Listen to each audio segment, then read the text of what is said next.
에베소서 6장 10절부터 20절까지 316면입니다. 6장 10절부터 20절 찾으셨으면 같이 읽겠습니다. 끝으로 너희가 주 안에서와 그 힘의 능력으로 강건하여지고 마귀의 관계를 능히 대적하기 위하여 하나님의 전신갑주를 입으라. 우리의 씨름은 혈과 육을 상대하는 것이 아니요 통치자들과 권세들과 이 어둠의 세상 주관자들과 하늘에 있는 악의 영들을 상대함이라. 그러므로 하나님의 전신갑주를 취하라. 이는 악한 날에 너희가 능히 대적하고 모든 일을 행한 후에 서기 위함이라. 그런즉 서서 진리로 너희 허리띠를 띠고 의의 호심경을 붙이고 평안의 복음이 준비한 것으로 신을 신고 모든 것 위에 믿음의 방패를 가지고 이로써 능히 악한 자의 모든 불화살을 소멸하고 구원의 투구와 성령의 검 곧 하나님의 말씀을 가지라. 모든 기도와 간구를 하되 항상 성령 안에서 기도하고 이를 위하여 깨어 구하기를 항상 힘쓰며 여러 성도를 위하여 구하라. 또 나를 위하여 구할 것은 내게 말씀을 주사 나로 입을 열어 복음의 비밀을 담대히 알리게 하옵소서 할 것이니 이 일을 위하여 내가 수사슬에 매인 사신이 된 것은 나로 이 일에 당연히 할 말을 담대히 하게 하려 하심이라. 아멘. 지난 주일이 성령 강림 주일이었습니다. 한 주일 지났는데도 벌써 여러 시간이 여러 주일이 지난 것 같은데, 하나님께서 요엘 선지자에게 말씀하신 대로 성령님이 우리에게 오신 날이 이제 지난 주일 성령 강림 주일이었습니다. 제가 초신자 때 이제 저 청평에 있는 한월상 기도원 굉장히 열심히 다녔거든요. 고등학교 다닐 때. 네, 그때 가서 보면 이제 그 원장으로 계시던 이천성 목사님, 옛날에 아주 유명하셨는데 지금도 다 아는지 모르겠어요. 네, 그 이천성 목사님이 늘 하시던 말씀이 우리 기도원에 오면 우리 기도원에서는 강아지만 빼고 다 방언받아. 이런 말씀을 하셨어요. 이제 그 정도로 이제 지금 이제 우리가 사는 이 시대는 이제 성령께서 일하시는 현상이 아주 흔한 일이 된 이제 그런 시대가 됐는데, 요엘이 말씀을 전할 때는 이 얘기가 성령이 그렇게 오신다고 하는 이 얘기가 정말 너무너무 충격적인, 천지가 개벽할 만큼 충격적인 그런 이야기였습니다. 물론 이제 그때도 성령이 역사하는 그런 일들이 있기는 있었습니다. 하지만 성령의 임재와 일하심이라고 하는 것은 항상 아주 특별한 사람들한테만 해당되는 이야기였거든요. 뭐 선지자나 제사장이나 뭐 이런 사람들. 그런데 요엘이 말하는 것은 이제 그렇게 특별한 사람에게만 임했던 성령을 남녀노소 모두에게 주신다. 이제 이런 거였단 말이죠. 이제 뭐 그때는 뭐 이렇게 신분이 굉장히 중요한 시대였는데, 그런 시대에는 정말 상상할 수 없는 그런 약속을 예언으로 주신 것입니다. 그리고 과연 그 말씀대로 예수님 승천하시고 오순절 됐을 때 이제 성령님이 그렇게 오셨습니다. 자, 교회력에서는 이제 성령 강림절부터 이제 그 다음번 이제 다시 시작하는 하나님 나라 절기 될 때까지 이제 성령의 절기라고 해서 이제 이 기간을 이제 보냅니다. 원래 이제 초대교회 교부들은 이제 이때도 금식을 했다고 그래요. 우리 지난주에 이제 말씀 나눌 때 성령님이 무엇이 우리에게 유익인가? 우리가 다른 어떤 것보다 성령님을 구해야 하는데 왜 그런가에 대해서 이제 지난주에 말씀을 드렸는데, 성령을 구하는 게 그렇게 중요한 일이고 성령의 그 임재와 지배 가운데 사는 게 너무너무 중요한 일이기 때문에, 우리의 구원을 완성하는 일인 만큼 중요한 일이기 때문에 초대 교부들은 이제 온 교회로 하여금 이 기간에도 한 40일 정도 이렇게 금식을 시켰다고 합니다. 그럼 거의 다 금식인 거죠. 1년 내내 대림절 때 금식해, 사순절 때 금식해, 성령의 절기 때 금식해. 그럼 뭐 거의 다 금식인데, 제가 성령의 절기 금식은 얘기하지 않으려고 합니다. 이 성령을 구하고 성령의 임재 가운데 함께 있고 성령과 동행하고 이거 해야 하는 것이 우리한테는 정말 죽을 때까지 평생 동안 있어야 되는 삶의 방식입니다. 그렇지만 이 성령의 절기에는 특별히 더 그래야 된다. 이 일에 더 집중하고 성령님과 함께 사는 것에 대해서 늘 관심 갖고 우리 염두에 두고 지내야 된다. 라고 하는 것을 좀 첨언해서 말씀드리고 싶습니다. 자, 이와 관련해서 이제 오늘부터는 우리가 감당해야 하는 영적 전투, 영적인 전쟁에 대해서 이제 좀 말씀을 몇 주간 나누어 보려고 합니다. 우리가 예수님의 광야 시험에 대해서 이제 잘 알고 있잖아요. 이제 우리는 이제 그 사건을 시험이라고 이제 이렇게 명명하고 또 성경도 이제 그렇게 표현하는 게 있습니다. 그런데 이제 다른 관점으로 보면 예수님이 광야에서 시험당했던 그 사건은 일종의 대결입니다. 예수님과 사탄의 대결인 거죠. 광야 시험에 대해서 이제 마태복음이 이야기하고 누가복음이 이야기하고 이렇게 두 군데서 이야기하는데 누가복음 본문에 의하면 사탄이 예수님을 한 번만 시험한 게 아니었어요. 한 번만 시험한 게 아니고 그 광야 시험 3가지 시험을 하고 이제 패배하고는 물러갔다가 다시 오죠. 잠깐 물러갔다 다시 와서 시험하고 또 잠깐 물러갔다 또 다시 와서 시험하고 사탄은 아주 기회가 닿는 대로 계속해서 찾아와서 예수님을 시험했습니다. 모양은 다 달랐죠. 뭐 광야 시험을 할 때처럼 그렇게 아주 노골적인 모습으로는 뭐 아닐 수 있지만 여러 가지 상황을 통해서 예수님을 시험했습니다.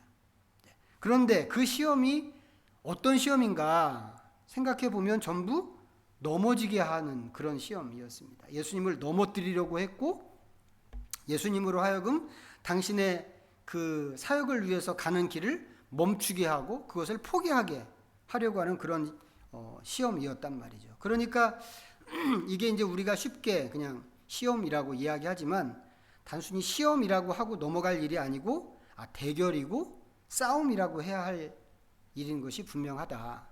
이런 생각이 듭니다. 그런데 이제 그렇게 이 사탄에게 여러 차례 시험을 받으셨던 이 사탄과 대결하셨던 예수님께서 제자들에게 시험에 대해서 말씀하신 적이 있습니다. 금방 생각나는 것이 겟세마네 동산 일인데 예수님께서 겟세마네 동산에서 제자들에게 시험에 들지 않게 깨어 기도하라고 그렇게 말씀을 하셨죠. 결과를 놓고 생각하면 그때 말하는 시험도 제자들을 넘어지게 하는 그런 시험이었습니다. 이런 걸 생각하면 사탄은 처음에 아담과 하와를 시험했는데 아담과 하와만 시험한 게 아니고 그 다음에 예수님만 시험한 게 아닌 거죠. 제자들도 시험했고 제자들을 시험했다고 하는 것은 다른 성도들도 똑같이 시험한다고 하는 그런 이야기입니다. 이제 그렇게 보면 우리도 예외가 아니겠구나. 이것을 생각할 수 있습니다. 사탄이 주는 이 시험은 항상 넘어지게 하려고 하는 그런 시험입니다. 그렇기 때문에 누구한테든지 이 시험은 그냥 시험이 아니고 대결이라고 하는 것을 기억해야 하는데 우리한테도 동일하게 사탄은 대결을 가지고 오는 존재입니다. 그리고 우리는 이게 대결이기 때문에 대결인 만큼 이 대결에서 이길 생각을 해야 되는 거죠. 이길 생각을 해야 되고 또 이기기 위해서는 싸움을 잘 해야 하는데 싸움을 잘 할 수 있게끔 스스로를 무장하는 것이 우리가 해야 하는 아주 중요한 일입니다. 사탄과의 싸움에서는 타협이라고 하는 게 있을 수 없기 때문에 더더욱 그렇죠. 자, 그렇다면 우리는 어떻게 무장할 수 있을까? 우선은 우리가 싸우는 이 싸움이 어떤 싸움인가? 싸움의 성격을 이해해야 되겠죠. 그리고 싸울 상대가 어떤 존재인가 하는 것도 분별할 수 있어야 하고 이 상대가 어떤 전략과 방식으로 싸움을 걸어오는가 하는 것도 알아야 하고 그것에 대응해서 이기는 싸움을 하려면 어떤 무장을 해야 하는가 이런 것도 알고 실제로 그렇게 자기를 무장시켜야만 합니다. 자, 오늘 읽은 에베소서 말씀은 이제 그 이야기를 보여주는 말씀입니다. 자, 성령의 절기와 관련해서 이 말씀에서도 이제 눈에 띄는 것이 하나 있다고 한다면 여기서도 성령을 이야기하고 있죠. 18절에서 하는 얘기인데 항상 성령 안에서 라고 하는 이야기가 이제 그 말입니다. 물론 이제 오늘 이 이야기를 할 것은 아닌데 성령의 유익함, 예수님께서 말씀하셨던 성령의 유익함을 생각할 때 요것도 포함시킬 수 있어야 하겠다 싶은 게 있습니다. 사탄과의 대결이나 시험에서 성령의 도움이 우리에게는 절대적으로 필요하다고 하는 것입니다. 자, 이 이야기는 이제 원론적인 차원에서 이제 우리 모두가 기억하고 있으면 좋겠습니다. 자, 오늘은 다른 것보다 이 상대 사탄에 대해서 좀 생각을 해보려고 합니다. 우리를 시험하고 넘어뜨리려고 하는 그 주체, 아담과 하와를 넘어뜨려서 온 인류로 하여금 하나님을 떠나게 했고 하나님의 아들인 예수님까지도 넘어뜨리려고 했던 이 사탄은 도대체 무엇인가? 이것을 좀 간단하게 오늘 생각해 보려고 합니다. 이 사탄에 대해서는 실체를 규명하는 게 참 어렵습니다. 왜냐하면 일단 성경이 사탄에 대해서 존재하는 건 알겠는데 명쾌한 설명을 안 하고 있단 말이죠. 그렇기 때문에 이게 막연하게 추정하거나 아니면 상상할 수밖에 없게 만드는 게 이 사탄이라고 하는 존재입니다. 우리가 전해 들은 얘기가 있죠. 사탄은 천사가 타락한 천사라고 하는 그런 이야기가 있습니다. 근데 그것도 정확하게 무엇을 근거로 그런 이야기를 하는 것인지 딱 꼬집어서 들은 게 없습니다. 그런 얘기가 외경에 있다, 이런 소리를 들은 것 같기는 하지만 일단 우리는 외경은 안 읽으니까 그런가 보다 그냥 할 뿐인 거죠. 물론 성경에도 이제 어떤 사람들이 주장할 때 사탄의 실체를 보여주는 근거라고 할 수 있는 게 있다, 이제 이렇게 이야기하는 게 있기는 있습니다. 있기는 있는데 그게 또 너무 희미하기 때문에 모두가 인정하는 말씀은 아니고 어떤 사람은 일부 인정하는 말씀이지만 또 어떤 사람은 이제 인정하지 않는 그런 말씀입니다. 그게 어디냐? 에스겔서 28장입니다. 한번 찾아보시죠. 에스겔서 28장. 구약성경 1193면.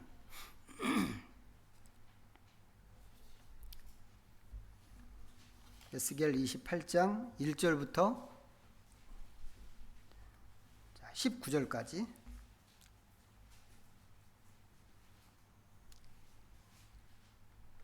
28장 1절부터 한번 읽어보겠습니다. 19절까지 시작. 또 여호와의 말씀이 내게 임하여 이르시되 인자야 너는 두로 왕에게 이르기를 주 여호와께서 이같이 말씀하시되 내 마음이 교만하여 말하기를 나는 신이라 내가 하나님의 자리 곧 바다 가운데에 앉아있다 하도다. 내 마음이 하나님의 마음 같은 채 할지라도 너는 사람이요 신이 아니거늘 내가 다니엘보다 지혜로워서 은밀한 것을 깨닫지 못할 것이 없다 하고 내 지혜와 총명으로 재물을 얻었으며 금과 은을 곳간에 저축하였으며 내 큰 지혜와 내 무역으로 재물을 더하고 그 재물로 말미암아 내 마음이 교만하였도다. 그러므로 주 여호와께서 이같이 말씀하셨느니라. 내 마음이 하나님의 마음 같은 채 하였으니 그런즉 내가 이방인 곧 여러 나라의 강포한 자를 거느리고 와서 너를 치리니 그들이 칼을 빼어 내 지혜의 아름다운 것을 치며 내 영화를 더럽히며 또 너를 구덩이에 빠뜨려서 너를 바다 가운데에서 죽임을 당한 자의 죽음같이 바다 가운데에서 죽게 할지라. 내가 너를 죽이는 자 앞에서도 내가 하나님이라고 말하겠느냐? 너를 치는 자들 앞에서 사람일 뿐이요 신이 아니라 내가 이방인의 손에서 죽기를 할례받지 않은 자의 죽음같이 하리니 내가 말하였음이니라. 주 여호와의 말씀이니라 하셨다 하라. 여호와의 말씀이 또 내게 임하여 이르시되 인자야 두로 왕을 위하여 슬픈 노래를 지어 그에게 이르기를 주 여호와의 말씀에 너는 완전한 도장이었고 지혜가 충족하며 온전히 아름다웠도다.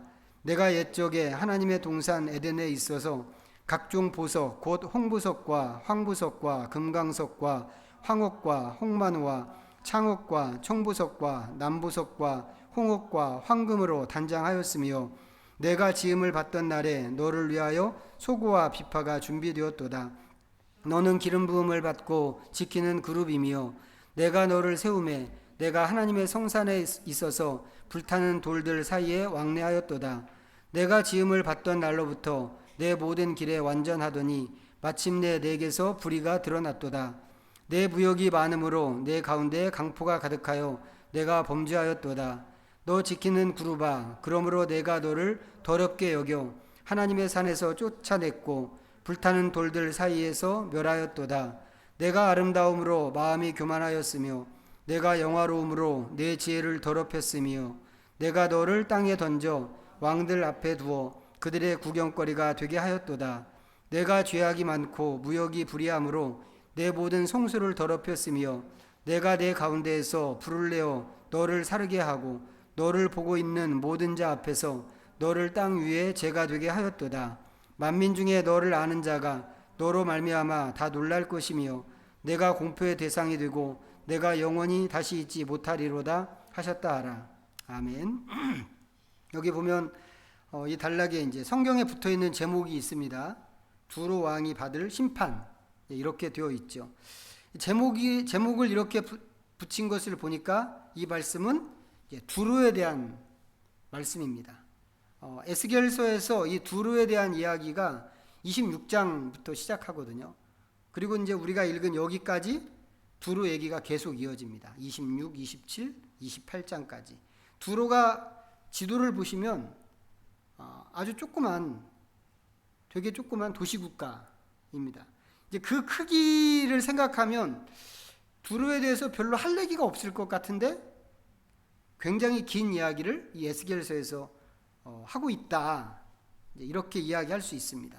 이제 그만큼 하나님 입장에서는 두로를 통해서 할 얘기가 많으시다고 하는 것이고 또 그 얘기가 중요하다고 하는 그런 뜻일 것도 같은데 일단 두로는 어떤 나라인가 생각해 보면 이스라엘 북단에 있는 아셀 지파하고 경계를 맞대고 있는 도시국가입니다. 아주 작은 도시국가. 근데 이 나라가 아주 오래된 나라입니다. 얼만큼 오래됐는가? 이스라엘이 출애굽해서 여호수아가 가나안 정복 전쟁을 할 때 이미 견고한 국가 형태를 가지고 있을 정도로 오래된 그런 나라입니다. 항구 도시죠.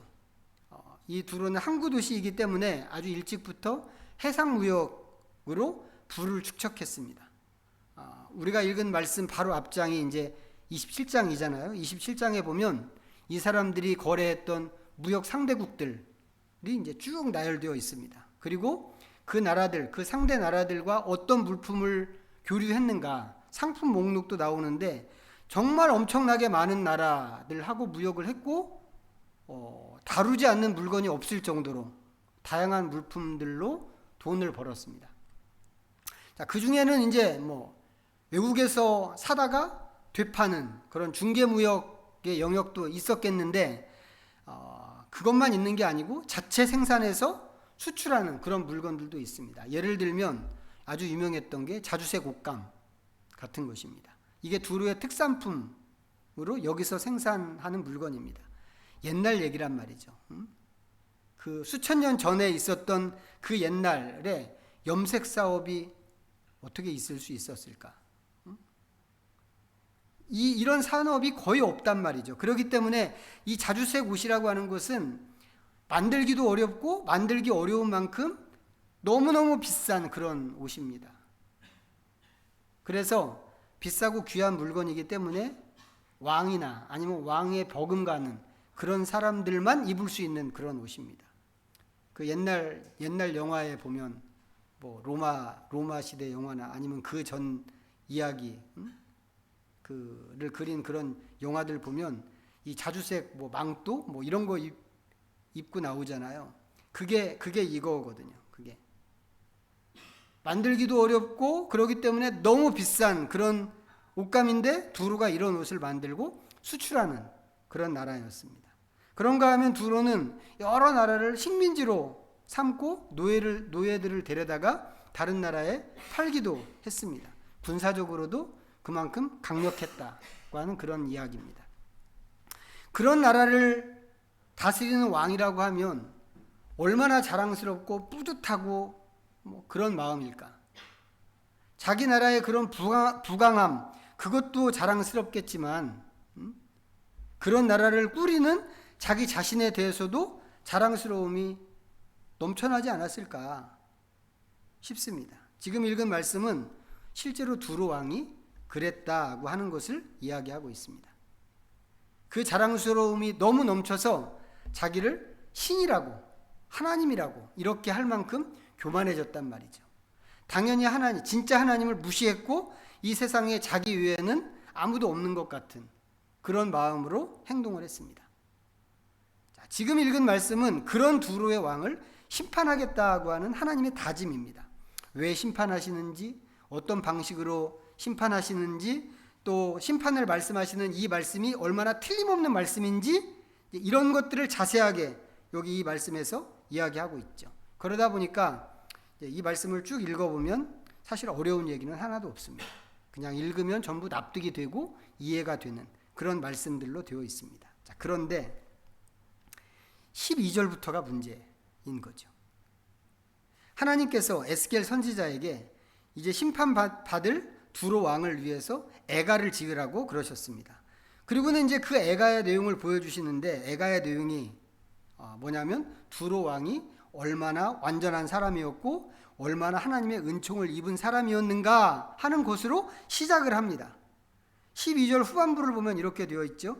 너는 완전한 도장이었고 지혜가 충족하며 온전히 아름다웠도다. 여기서 말하는 도장은 우리가 알고 있는 그 도장입니다. 계약서에 도장 찍는 그 도장. 도장인데 도장이라고 하면 성경에서 금방 생각나는 것이 있어요. 아가서 8장에 나오는 너는 나를 도장같이 마음에 품고 도장같이 팔에 두라. 이런 말씀 하나님께서 하시는데 지금은 도장 안 쓰고 우리도 언제부턴가 모르게 그냥 사인으로 대충 이제 이렇게 하는 시대가 됐기 때문에 이제 이런 말씀을 보면 도장이 그래서 어쨌다고 이제 이렇게 생각할 수 있는데 성경에 있는 표현으로 그냥 대충 생각해 보면 도장은 늘 가슴에 품고 다녀야 하는 아주 중요한 물건이었단 말이죠. 왜 그랬는가 하면 옛날에는 모든 것이 도장으로 되는 그런 시대였기 때문에 그렇습니다. 가장 센 도장의 위력이 있다면 뭐겠어요? 왕의 오인이죠. 왕의 오인을 찍어서 공포하면 그 누구도 어떤 사람도 그 내용을 반대하거나 물리거나 할 수 없습니다. 꼭 왕의 도장이 아니더라도 그렇다는 겁니다. 도장은 그런 힘이 있습니다. 그래서 옛날 사람들에게 도장은 항상 몸에 소지하고 다니는 것으로 그렇게 알고 있었죠. 그런데 두로 왕이 하나님에게 그런 존재였다고 하는 것입니다. 가장 지혜롭고 가장 아름다운 존재이기도 했는데 하나님께서 이 두로 왕을 그렇게 만들고 세우셨습니다. 그런데 13절로 넘어가서 보면 너는 옛날에 하나님의 동산 에덴에 있었고 각종 보석과 황금으로 단장했었다. 이런 얘기가 또 나옵니다. 이건 좀 이상하죠. 12절까지는 그런가 보다 이렇게 하고 넘어갈 수 있을 것 같은데 13절로 와서 보면 이거 좀 이상한 얘기입니다. 너는 옛날에 하나님의 동산 에덴에 있었어.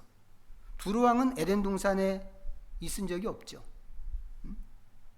헤로도투스라고 하는 그리스 역사학자가 있는데 이 사람 서양에서는 역사의 아버지로 통하는 사람이거든요. 이 사람이 얘기했던 주장에 의하면 이 두로 지역에 도시가 건설된 게 기원전 2750년 경이라고 합니다.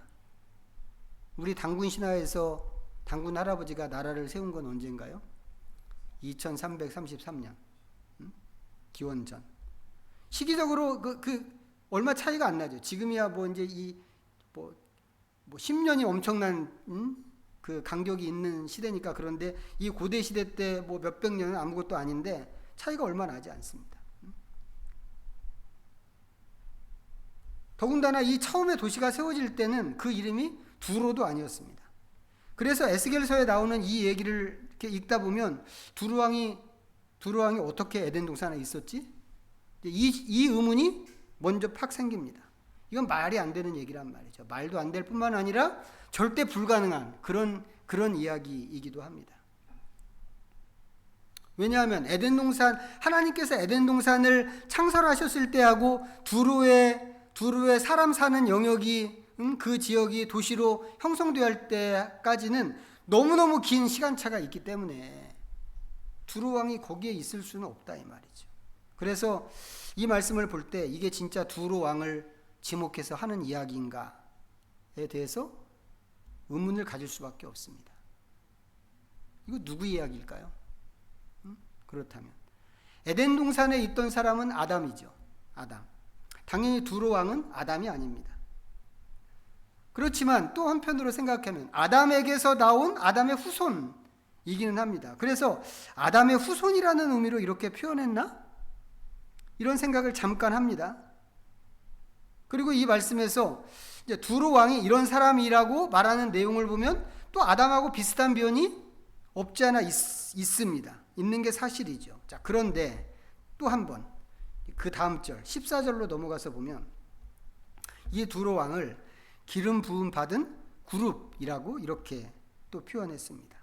이건 전혀 또 다른 이야기인데 그룹은 뭔가 하면 법궤 위에 있는 천사 조형물입니다. 자, 법궤는 이제 십계명을 담아놓는 통이었죠. 그 통이 있고 네모난 통이 있고 그 궤를 덮는 뚜껑이 있습니다. 그 뚜껑 위에 두 날개를 활짝 펴고 있는 천사 둘, 이건 뭐 사람이 아니고 짐승도 아닌데 뭐라고 얘기해야 되나? 말이라고 할 수도 없고 하여튼 두 천사가 조각되어 있습니다. 날개 끝을 이렇게 붙이고 그리고는 그 조각된 두 천사들 그 사이에 하나님이 계시는 하나님의 보좌가 있습니다.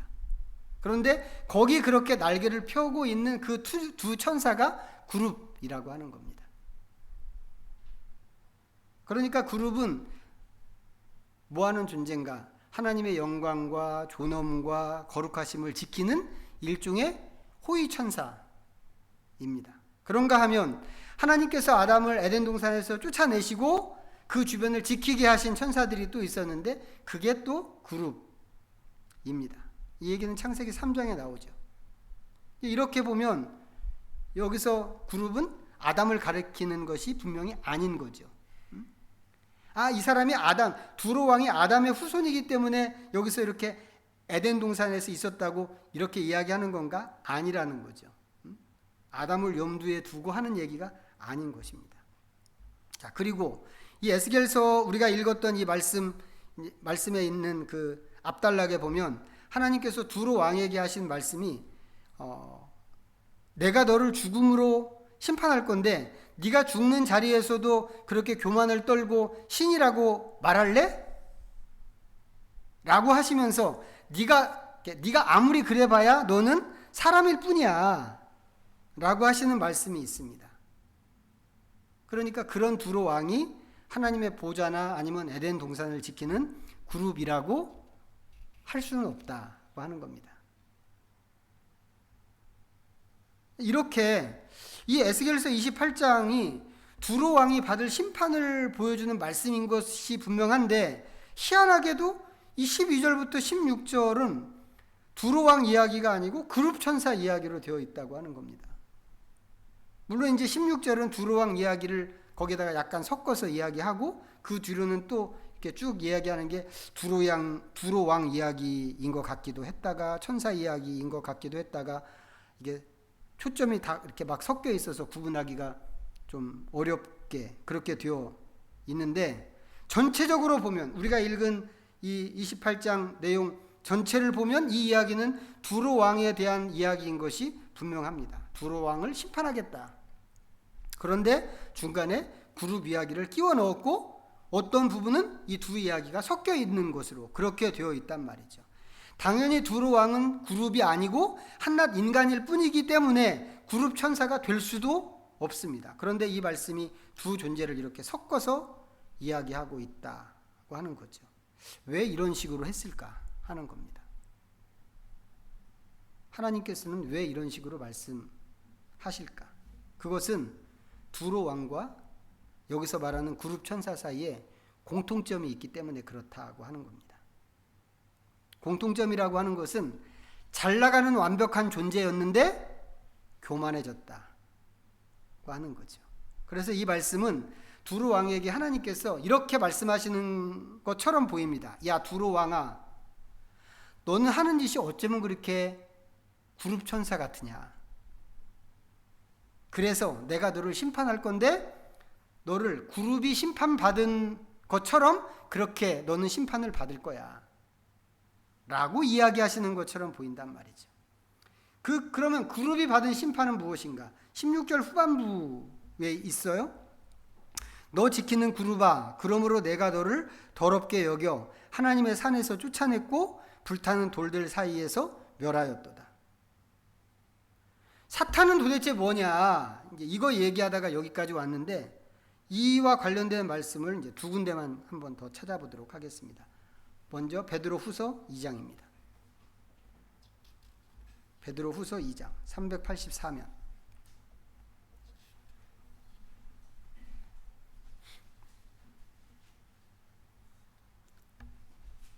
2장 4절입니다.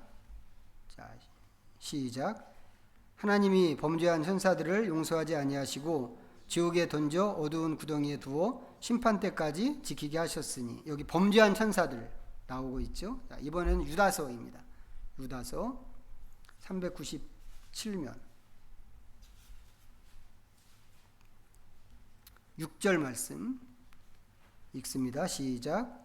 또 자기 지위를 지키지 아니하고 자기 처소를 떠난 천사들을 큰 날의 심판까지 영원한 결박으로 흑암에 가두셨으며, 자기 지위를 지키지 아니하고 자기 처소를 떠난 천사들에 대해서 이야기합니다. 이 정도가 다인 것 같아요. 근데 좀 약하죠. 사탄은 이거야. 이제 이렇게 확정하기에는 이 정도의 정보가 너무 희미하다, 이런 생각이 듭니다. 그렇지만 이 희미한 말씀을 통해서 유추는 할 수 있을 것 같아요. 그리고 그 유추의 수준으로 생각하면 사탄을 타락한 천사라고 하는 게 완전히 틀린 말이라고 하기는 좀 어려울 것 같다, 이런 생각이 듭니다. 물론 이제 앞에서 말씀드린 것처럼 에스겔서, 우리가 읽었던 에스겔서 말씀 같은 경우는 좀 애매한 데가 있기는 있습니다. 그 말씀이 전체적으로 보면 두루 왕을 심판한다고 하는 이야기인 게 분명하고, 그렇기 때문에 그걸 갖다가 타락한 천사 이야기로 본다고 하는 것은 좀 어딘가 좀 미심쩍은 게 있다 라고 이야기하는 사람들이 있거든요. 그래서 이거는 사탄 얘기가 아니고 두루왕 이야기야 라고 아주 강조하는 사람들이 있습니다. 뭐 충분히 할 수 있는 이야기고 타당한 이야기라고 생각하는데, 한편으로 생각하면 하나님께서 두루왕 이야기를 하는데 왜 천사 이야기를 여기다 끼워 넣으셨을까? 그렇다면 이것도 얼마든지 묻고 싶은 내용일 수 있단 말이죠. 두루왕 이야기를 천사 이야기에 빗대서 이렇게 말씀하신 것인데, 그것은 두루왕 이야기가 먼저 있었던 천사 이야기하고 너무 비슷했기 때문에 이렇게 하신 거겠다 라고 하는 것입니다. 그래서 우리의 영적 대결에서 대결 상대로 등장하는 이 사탄은 무엇이냐 라고 할 때 분명하지는 않지만 교만해진 천사가 분수를 모르고 자리를 이탈해서 이렇게 된 것이라고 잠정적인 결론을 내릴 수 있을 것 같다고 하는 것입니다. 우리는 그런 존재를 상대로 대결하고 싸우는 것입니다. 그렇기 때문에 처음에 읽었던 에베소서 말씀처럼 우리 자신을 성령으로 잘 무장하는 게 굉장히 중요한 일이죠. 그런데 이거 말고도 우리가 그런 상대를 그런 대상을 상대하기 때문에 성령님이 필요합니다. 이것도 너무 중요한 얘기지만 이거 말고도 우리가 조심해서 살펴야 되는 것이 또 한 가지가 있습니다. 그것은 뭐냐면, 이렇게 하는 것이 사탄만의 이야기가 아니고 언제든지 내 이야기도 될 수 있다고 하는 것입니다. 두루 왕이 그것을 보여준 아주 좋은 샘플이라고 할 수 있죠. 사람이지만 어쩌면 그렇게 사탄이랑 하는 짓이 똑같냐라고 할 만큼 교만해진 사람이, 잘 나갈 때 교만해진 사람이 두로 왕인데, 두로 왕이 그랬다면 나도 얼마든지 그렇게 될 수 있다고 하는 것을 생각해야만 한다고 하는 것입니다. 베드로도 예수님한테 사탄이라는 소리를 들었죠. 그것을 생각하면 우리도 스스로를 경계해야지, 경계하지 않는다면 언제든지 우리도 사탄이 될 수 있다고 하는 것입니다. 처음에 읽었던 에베소서 말씀으로 돌아가서 생각하면 이런 위험에 빠지지 않기 위해서 우리가 할 수 있는, 해야 하는 것이 바로 기도하는 것입니다. 사실은 기도하는 것 외에는 길이 없습니다. 그 중에서도 특별히 성령의 임재와 도움을 구하는 기도를 드리는 것이 중요한데, 우리의 기도 생활이 정말 더 깊고 더 집중력 있는 그런 기도 생활이 되어야만 할 것입니다. 그래서 그런 기도를 통해서 우리 자신을 하나님의 사람으로 끝까지 잘 지켜낼 수 있으면 좋겠습니다. 기도하겠습니다. 우리 잠시 말씀 생각하시면서 오늘 읽었던 말씀들이 우리에게 주는 교훈이 무엇인지 다시 한번 하나님 앞에서 묵상해 보도록 하겠습니다.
전능하신 하나님, 하나님께서 만드시고 종으로 부르시는 존재가 어떻게 교만해지고 하나님을 대항하는지를 보았습니다.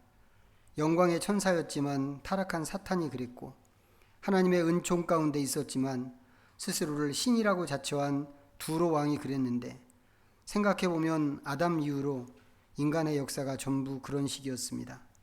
우리도 얼마든지 이렇게 될 수 있다는 사실을 생각하면서 우리는 경계심을 갖습니다. 우리의 신분과 위치를 지켜낼 수 있도록 은혜를 주시고, 무엇보다도 교만의 모본인 사탄을 본받지 않고 겸손의 본을 보여주신 주님을 따르는 저희 믿음의 성도들이 되게 하여 주옵소서. 예수님의 이름으로 기도하옵나이다. 아멘. 모두 자리에서 일어나셔서 찬송가 634장 부르시면서 봉헌하겠습니다.